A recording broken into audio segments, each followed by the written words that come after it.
because we've seen this utterly ridiculous complaint from Martha's Vineyard, Massachusetts, that somehow 50 Venezuelans could not be accommodated in one of the wealthiest pieces of real estate, not just in America, but in the world. Martha's Vineyard, Massachusetts couldn't accommodate 50 people from Venezuela. But these border towns like Del Rio, they face thousands a day. The businesses can't support it. I see businesses that are shutting down because they keep getting broken into now, things that didn't used to happen. The violence, the crime, the people sleeping in the streets, the homelessness of these illegal aliens overrunning the cities. I mean, that's what's happening, isn't it?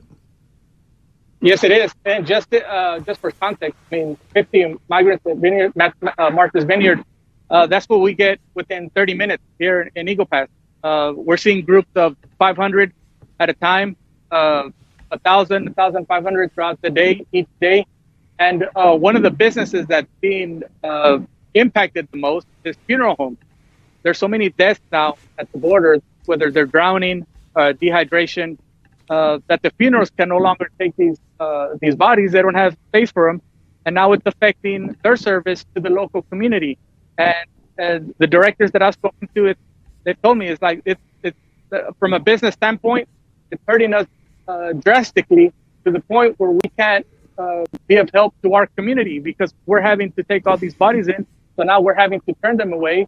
And now it's forcing the judges to send these bodies to be buried at the local cemetery with PVC crosses and John Doe names on them because they're not being identified. Let me ask you about that, Auden.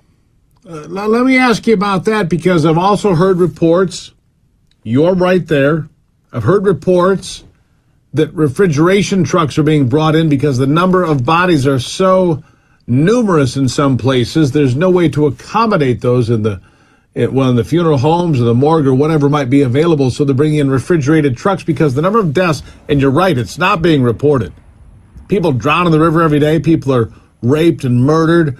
People are dying from exposure out there, one after another.